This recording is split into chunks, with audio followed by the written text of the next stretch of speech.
할렐루야. 오늘 산상수훈 말씀을 여러분 들은 지 몇 번째인지 혹시 아십니까? 네, 모르셔야 됩니다. 왜냐? 매일매일 열심히 이 말씀대로 살다 보면 그거 몇 번째인지는 전혀 중요하지가 않습니다. 듣고 살고 듣고 살아보고 듣고 말씀을 여러분 지키는 것이 훨씬 더 중요합니다. 자, 오늘은 대적하지 말라는 말씀입니다. 산상수훈을 연구하는 또 많은 학자들이 이 마태복음 5장 38절에서 48절까지를 보통 산상수훈의 꽃이다, 산상수훈의 클라이막스다, 그렇게 얘기를 합니다. 그만큼 이 말씀은, 오늘 읽은 말씀은 모르는 사람이 없습니다. 교회 안 다니는 사람들도 여러 가지 책에서 또 많은 사람들이 듣고 인용하는 그런 얘기죠. 이웃 사랑을 말할 때 빼놓을 수 없는 부분입니다. 그러나 그 반대로 얘기하는 사람들도 많습니다. 이거는 비현실적인 거다. 이거는 이룰 수가 없다. 예수님께서 저 이상적인 저 천국에서의 삶을 얘기하신 거지 내가 현실에서 이걸 지키면서 우리가 살 수는 이거 없는 거다. 이거 비현실적인 거다. 그렇게 얘기하는 사람들도 있습니다. 여러분도 그렇게 생각하십니까? 비현실적인 얘기인가요? 이상적인 건가요?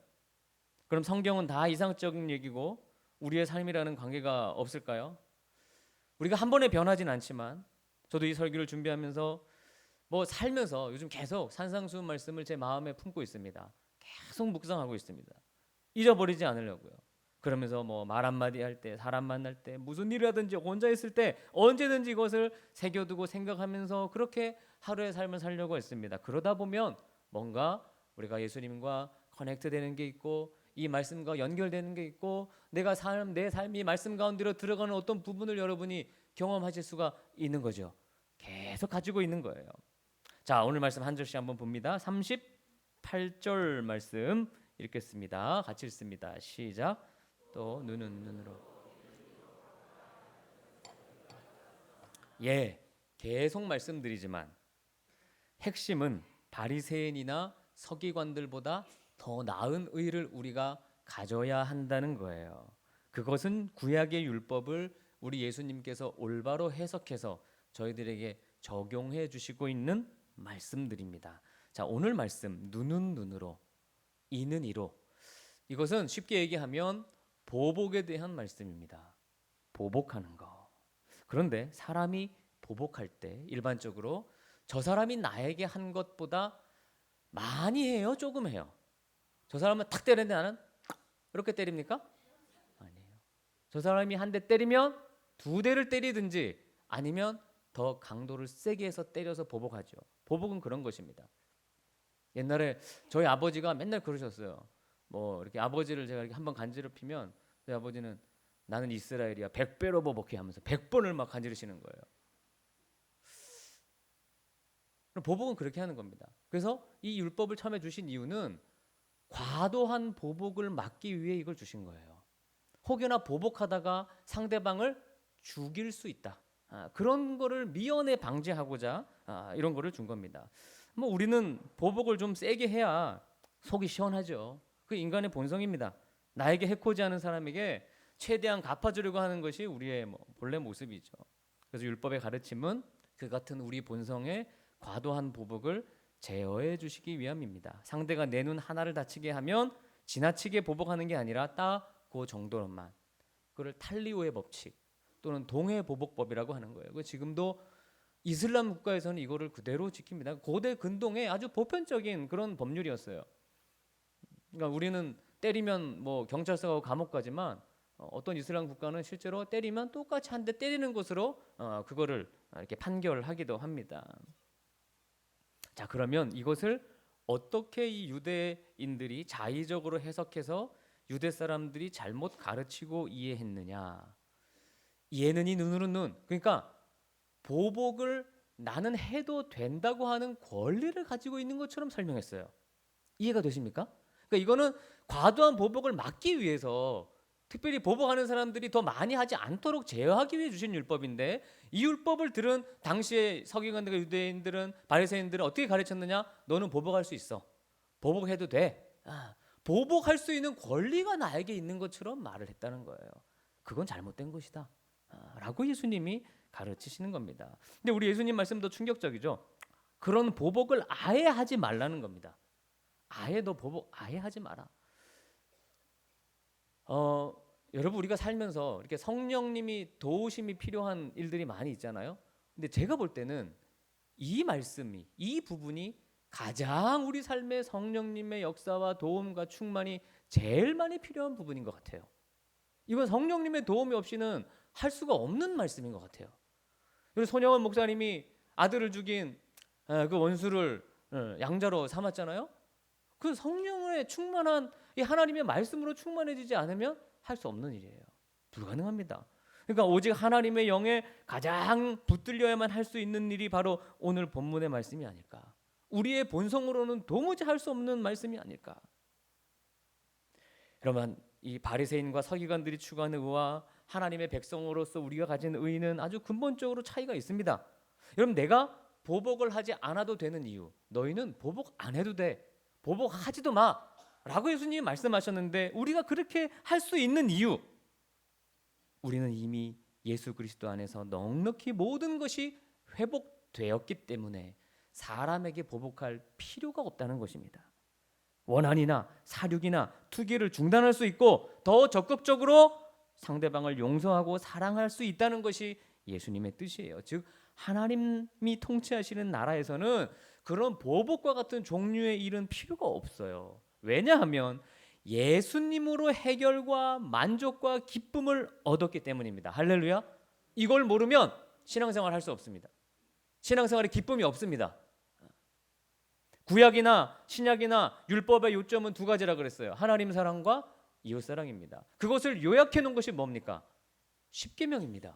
1계명부터 4계명까지는 하나님 사랑에 대한 것이고 5계명부터 10계명까지는 이웃 사랑에 대한 것입니다. 1계명이 무엇입니까? 나 외에 다른 신을 섬기지 마라.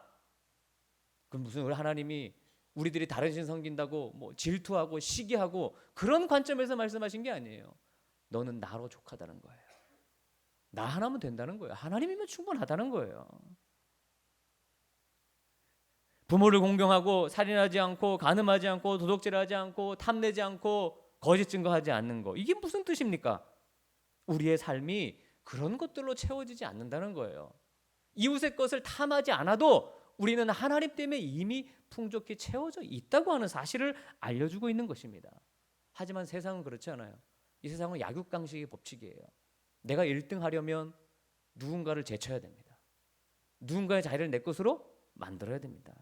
그거 내 것 돼야 돼요. 그러니까 내가 얻으면 상대방은 뭐예요? 잃는 것입니다. 내가 빼앗아 오는 거죠. 그러니까 맞는 개념으로 말하자면 그게 우리 성공의 방법이에요. 그러나 하나님의 나라는 그렇지 않습니다. 절대 그렇지 않습니다. 나의 이웃이 하나 더 가져간 것 때문에 내 것이 줄어드는 개념이 아닙니다. 우린 줄어들지 않아요.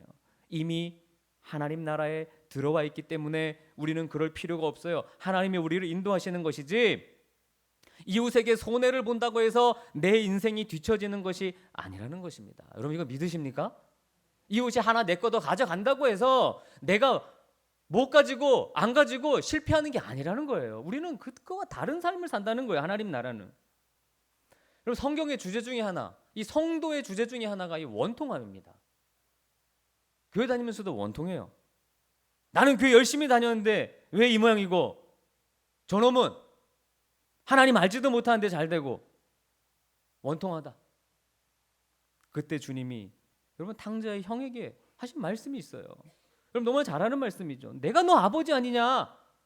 쟤는 철없는 동생이 아니냐? 너 인생에 뭐가 부족한 게 있느냐? 내 것이 다 네 것이로 돼.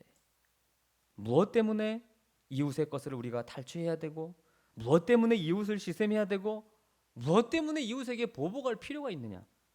너는 나를 얻었다. 존귀한 그 이름 예수 그리스도를 얻었다. 다른 사람이 얻고 그 사람이 가지는 것으로 너의 삶이 결정되는 것이 아니니 다 받아 주어라. 그리고 더 동행해 주어라. 그 사람 더 많이 가지라고 해라. 너는 그런 것과는 상관없이 나의 자녀로서 나 때문에 채워지는 것이고 내가 너를 책임져 준다. 할렐루야. 이게 이 말씀의 첫 번째 핵심이에요. 우리는 하나님으로 채우는 거예요. 이웃에게 무슨 보복하는 것으로 우리가 채워지지 않는 존재들이에요. 이런 믿음, 이런 신뢰, 이렇게 예수님과 나를, 이웃을 보는 관점이 우리에게 있어야 된다는 거죠. 자, 본문에서 예수님은 구체적으로 어떻게 율법을 적용하고 우리에게 어떻게 손해보라고 하시는지를 말씀해 주고 있습니다. 39절 말씀. 39절입니다. 시작. 나는 너에게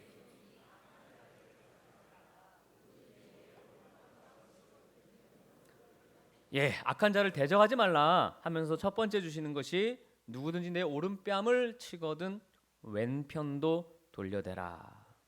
왜 왼편을 돌려댈까? 저 이웃은 내 경쟁자가 아니기 때문이에요. 하나님의 혈육을 입은 내 사랑의 대상이기 때문이에요. 이런 뺨을 때렸다는 거는 신체적인 가해를 준 거고 또 더 나가서 인격적으로 굉장히 모독을 한 겁니다. 그럴 때 자존감을 내려놓고 사실 다른 거는 다 참아도 그러니까 이게 제일 극단적인 걸 예수님이 예를 드신 거예요. 다른 거 다 참을 수 있어도 뭐 막말 들어도 참아. 그런데 뺨을 맞으면 그건 좀 참기가 좀 어렵죠. 근데 오른뺨을 맞으면 그렇게 자기 자존심 방어하려고 하지 말고 아무것도 없는 사람처럼 왼뺨을 돌려대라. 나는 더 당해도 더 맞아도 싸다는 생각으로 왼뺨을 돌려대라. 글쎄요. 저는 뭐 우리 이렇게 학교 다닐 때 선생님한테 맞으면 뭐 엉덩이도 확 세려 맞고 뭐 엄청 맞았는데 그런 거 그냥 다 뭐 잊어버리면 기억은 나도 별로 뭐 마음에 그게 크게 짐이 되고 그러지 않아요. 그런데 이 뺨을 맞은 거는요, 좀 기억에 남습니다. 제가 수학 선생님한테 뺨을 맞은 적이 있어요. 중학교 3학년 때 시계까지 딱 풀고 오시더니 그냥 탁. 근데 저는 뭐 제가 왼뺨 된 것도 아닌데 바로 이쪽으로 탁. 전 되지 않았거든요. 근데 그냥 탁. 잊을 수가 없죠. 기억에 그는 이렇게 남아 있어요. 그러니까 뺨을 맞는다는 거는 그만큼 이렇게 마음에 상처가 되고 또 안 좋은 기억이죠. 그냥 모욕적인 상황이에요. 근데 더군다나 왼뺨을 대라. 그러니까 오른뺨을 때릴 때 일반적으로 하는 얘기가 상대방이 오른뺨을 때리려면 왼손으로 때리든가 아니면 손등으로 때려야 상대의 오른뺨을 때린다는 거죠. 그러니까 아주 모욕적인 거예요. 이렇게 때리면 더 여러분 기분이 더 나쁜 거죠. 뺨을 이렇게 때리면. 여러분 이거 하실 수 있으세요? 자, 잘 이해가 안 되시나 본데 제가 일부 예배 때 예를 드렸지만 이렇게 설교하시는데 좋으신다. 그럼 제가 딱 내려가서 이거 벗고 지금 설교 중에 주무십니까? 탁 때리면 그럼 어떻게 하라는 거예요? 왼쪽 뺨도 이렇게 돌려대는. 목사님, 저는 더 맞아야 됩니다. 근데 여기 그러실 수 있는 분이 누가 있으세요? 솔직히. 예? 제가 가서 뺨을 한 대 때린다. 그럼 뭐 그거는 뭐 난리 나죠. 난리 납니다. 뭐 여기 참으실 수 있는 분 저는 없다고 생각해요. 우리는 없어요. 이거 참지를 못합니다. 그러니까 우리 사람의 자존심이 참 그렇게 안착해서 이런 걸 견딜 수 없어요. 뭐 뺨뿐만 아니에요. 그냥 말 한마디도 나에 대해서 이상한 얘기 들으면요, 우리 자존심이요, 이거 못 참아요. 견디지를 못합니다. 그 다음 40절 말씀. 40절. 자, 시작.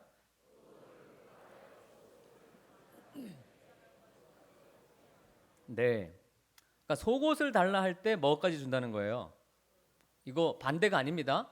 겉옷을 달라 그러는데 속옷까지 주며, 그거 아닙니다. 이 당시 사는 사람들 대부분은 겉옷이 한 벌뿐이죠. 생명을 보존하는 도구입니다. 아주 중요한 거예요. 이불도 되는 거예요. 침대도 되는 거예요. 생존권이죠. 기본권입니다. 그래서 유대 사회의 법에 아주 오래전부터 겉옷을 달라고 소송할 수 있는 권리를 가진 사람이 아무도 없었어요. 그것을 제일 불의한 일로 여겼어요. 상대방의 겉옷을 뺏어가는 것을 아주 불의한 일로 여겼다고요. 그만큼 겉옷에 대한 예를 그래서 여기 드신 거예요. 신명기 24장에도 가난한 자의 겉옷을 전당물로 잡았다면 해가 질 때는 반드시 돌려주라. 그렇게 말씀해도 되어 있습니다. 그러니까 이 말씀은 상대적으로 작은 것을 가지고 나를 괴롭히고 작은 소유나 나의 어떤 작은 권리를 침해하려 드는 사람을 향해 더 큰 것을 내어주고 나의 더 큰 권리까지 그에게 양보해라 라고 하는 말이에요. 핵심적인 권리까지 포기하고 아낌없이 내려놓으라는 거예요. 이 말씀을 이렇게 제가 묵상하면서 아니 꼭 오른뺨을 맞으면 왼뺨을 돌려대는 게 그래야 되나? 그게 옳은 일일까? 속옷을 달라고 했는데 내가 겉옷까지 굳이 벗어주는 게 옳은 일일까? 근데 주님의 주제는 그게 옳고 틀림을 얘기하는 게 아닙니다. 그런 차원이 아니에요. 잘잘못을 따지는 거 아닙니다. 그러니까 잘잘못을 따지는 거가 유대인들의 종교예요. 그때 십자가는 잘잘못을 따지는 게 아니에요. 예수님은 오직 우리의 삶의 표준이 본인 예수님이다. 그리고 십자가여야 한다고 말씀하시는 거예요. 근데 십자가 자체가 뭡니까? 모순이잖아요. 왜? 나를 죽이는 사람들을 뭐 하는 거예요? 용서하는 것입니다. 대적하는 자들을 용서하는 게 십자가예요. 그럼 그게 옳아서가 아니에요. 그 사람들이 옳아서가 아니라고요. 그 사람들은 틀렸죠. 그러나 용서하는 것입니다. 왜? 우리는 주 안에서 이미 다 얻었기 때문이에요. 하나님의 사람은 바로 이 원리를 가지고 사는 사람이다. 41절 말씀. 41절 시작. 또 여기 억지로라는 말이 들어간 것은요. 이제 당시 로마 제국 같은 정복 국가에서 이 피정복민들을 상대로 해서 이렇게 오리를 억지로 가게 할 수 있는 권리가 있었어요. 너 가라. 그러면 어떻게? 가야 되는 거예요. 오리까지는 무조건 가야 되는 겁니다. 예수님이 십자가를 지시고 올라가실 때 로마 군인이 구레네 사람 시몬에게 너 나와서 네가 십자가 지고 올라가.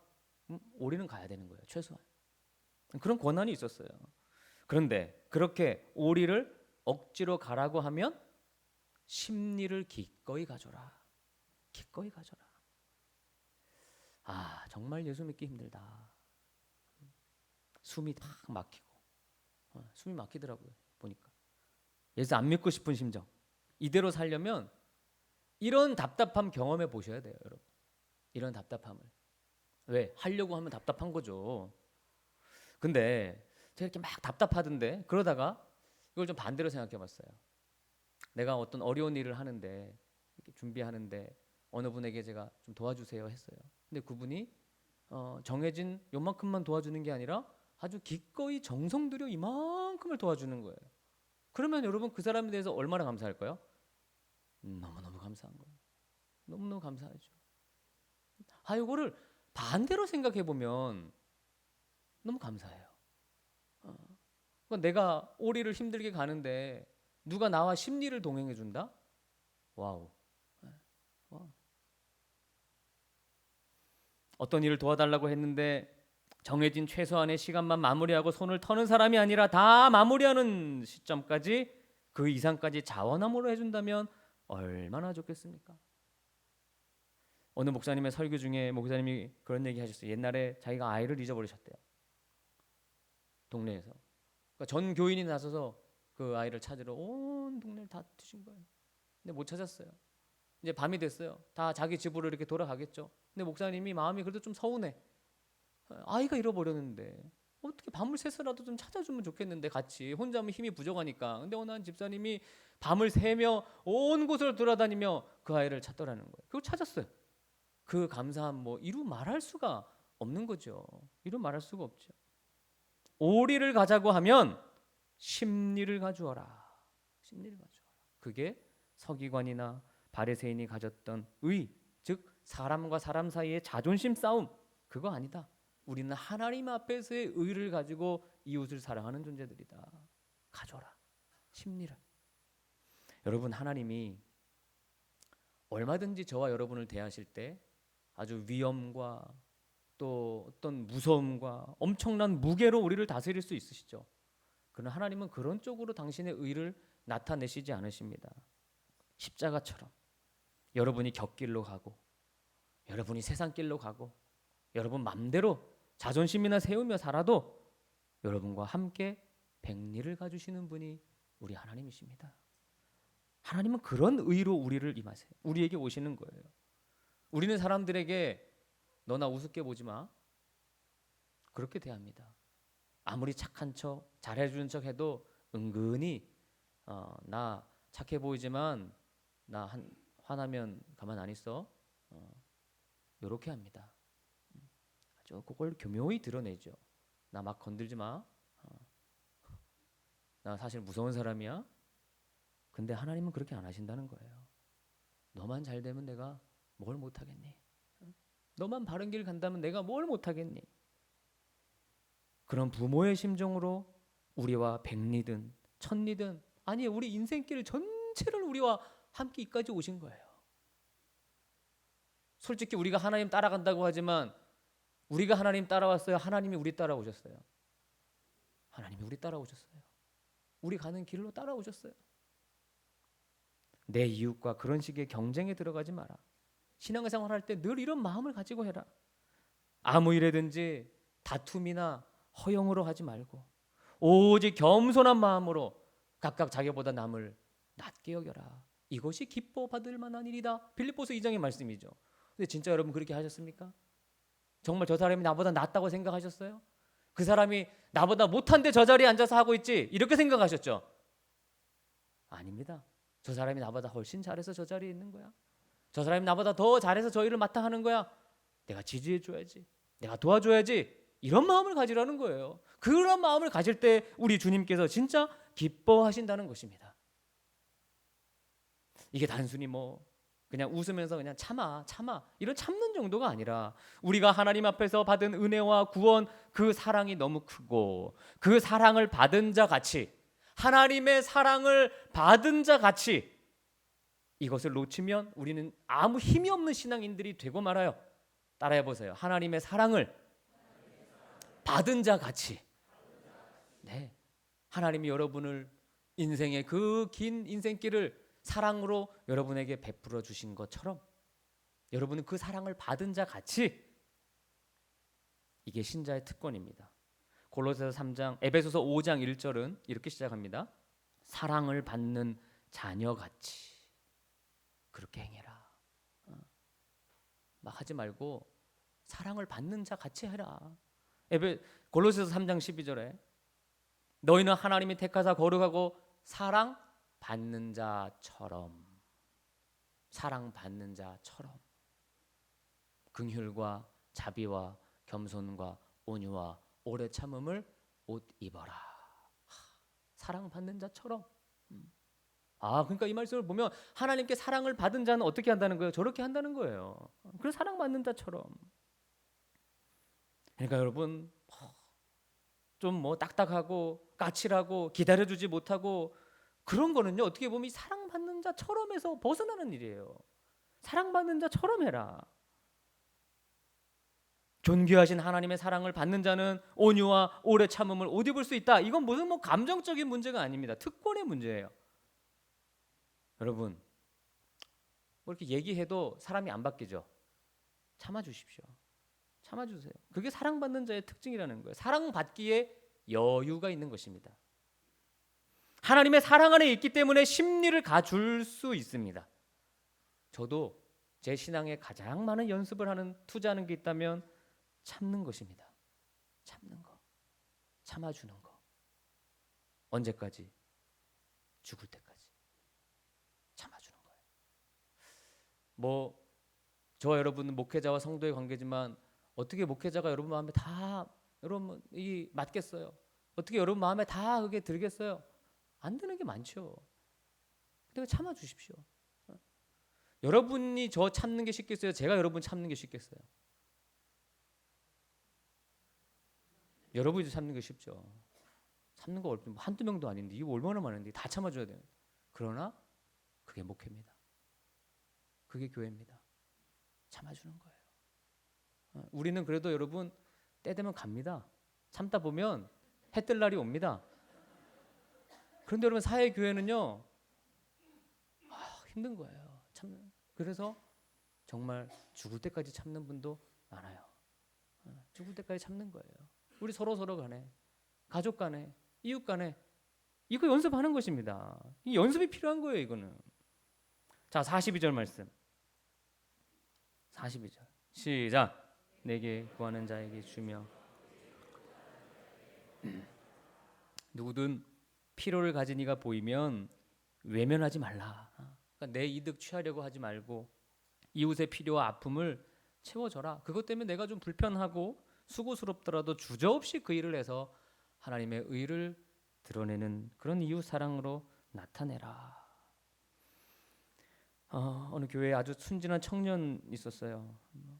너무 순진하니까 아이들이 놀려도 늘 웃기만 하고, 무슨 일을 한다고 해도 그냥 지친 기색이 없고 함께 웃고. 그래서 어떤 사람들은 아유 바보 같다고도 얘기했습니다. 자기 이익을 챙기지도 않고 교회가 필요할 때는 힘든 일이라도 어느 때든지 그곳에 함께 있고, 뭐 그렇다고 돈을 요구하는 것도 아니고. 제가 어느 날 생각하다 저 청년이야말로 진짜 말씀 안에 있는 청년 같다라는 생각을 하게 됐어요. 저 청년이야말로 우리는 그렇게 바보라는 소리를 들어야 됩니다. 너무 대접받는 자리에 있었어요. 사실 여러분들도 군생활 하시면서 보면서 너무 우리가 대접받는 자리에 있다 보니까 이 개념을 잘 이해를 못 하더라고요. 우리가 자아가 깨져서 내가 남을 섬기는 것이 어떤 것인지 우리가 잘 이해를 못 해요. 그러니까 제가 목회하면서 제일 힘든 거 그게 뭐냐? 이거예요. 우리가 겉으로는 이렇게 하지만 우리 속을 보면 자기 평가를 내려놓지 않고 이게 자기 중심의 신앙생활을 한다는 거. 그래서 자기 자아를 깨는 게 굉장히 어려운 일이구나. 그걸 깨고 신앙생활 하는 사람을 찾아보기가 어렵다라는 거를요. 이게 제일 어려운 점인 것 같아요. 제가 이제 제 개인적으로는 우리가 모두 진짜 너무 지독한 자기 중심성을 가지고 있어요. 작은 해를 입어도 많이 갚고 싶고, 다른 사람의 눈에는 믿음 좋은 것 같아 보여도 똑같이 남들처럼 가지고 소유해야 내 미래가 담보될 것처럼 그렇게 생각하고 살고. 그러니까 이런 우리가 어떻게 이 말씀을 실천하며 살 수 있을까요? 이 요구를, 예수님의 이 요구를, 오른밤을 맞으면 왼밤을 대고 오리를 가자 그러면 십리를 가는 이 요구를 우리가 어떻게 할 수 있을까요? 그것에 대한 한 가지 답은 정말 예수님을 한시도 잊지 않고 끝없이 바라볼 때만 이거 할 수 있는 일이더라고요. 예수님을 하루 종일 묵상하고 따를 때에만, 주님 가신 그 길 같이 따라갈 때에만 이렇게 할 수 있지, 잠시라도 그거를 놓치면 우리는 이 일을 결코 할 수 없다는 그런 사실 앞에 서게 되었습니다. 이런 게 없어서 한국교회가 사랑이 없는 교회라고 말을 많이 듣습니다. 능력은 있고 열심은 있어요. 그런데 용서와 섬김과 기다림으로 가지 않아서 어느 교회를 가도 내가 진실된 사랑을 못 느끼겠다. 물론 그 사람도 사랑이 없는 거겠죠. 뭐 우리 교회에서도 여러분 그런 건 느끼실 겁니다. 특히 처음 오시는 분들, 우리 군인이 아니었던 분들, 이런 분들이 오셔서 이런 거 아주 많이 느끼실 거예요. 그런데 그것은 비단 우리 교회만의 문제가 아니에요. 바로 이 신앙을 가진 모든 사람들의 문제고요. 이 전체 한국 교회의 문제입니다. 이 사랑을 우리가 보여주지 못하는 것이요. 한 알에 썩는 밀알로 심기어지는 일들에 대해서는 저희들이 너무 무관심하고 그리고 무지합니다. 잘 몰라요. 무지해요. 주일날 나와서 예배 드리고 한 번 나와서 이렇게 예배 드리면 내가 기본은 했다. 우리가 그렇게 확인하는 정도에 지나지 않아요. 우리에게 자존심, 이기심만 점점 늘어나죠. 여러분 어떤 경우에도 이 산상수훈의 결론은 여러분의 어떤 지위가, 우리의 삶이 이웃에 대한 이런 바리새인과 서기관들의 가지고 있는 그런 관점, 그러니까 나의 자존심 위에 그 세워진 것이라면요, 그건 참 가난한 신앙생활이라는 것이 산상수훈의 교훈이에요. 그건 아주 가난한 신앙생활이다. 왜냐하면 기독교는 그런 것이 아닙니다. 산상수훈은 그런 걸 얘기하지 않아요. 우리의 진정한 기쁨과 자랑은 뺨을 돌려댈 수 있는 모습, 심리를 같이 갈 수 있는 정성에 달려 있다는 거예요. 이것은 책임이 아니라 하나님의 사랑을 받는 자들, 그들이 갖고 있는 성도의 영광이고 기쁨이고 축복이라는 것이 산상수훈의 말씀입니다. 여러분 이 영광과 이 축복과 이 기쁨에 동참하지 않으시겠습니까? 그렇게 동참하시는 여러분 되시기를 주님의 이름으로 축원합니다. 진짜로 오른밤을 맞으면 왼밤을 한번 대 보십시오. 그리고 오리를 가자면 십리를 가 보십시오. 그게 얼마나 어려운 일인지. 그러나 예수님은 여러분 때문에 그 길을 가셨다는 것을 명심하시고 우리 그렇게 살아가는 저와 여러분 될 수 있기를 소망합니다. 우리 함께 찬양하겠습니다.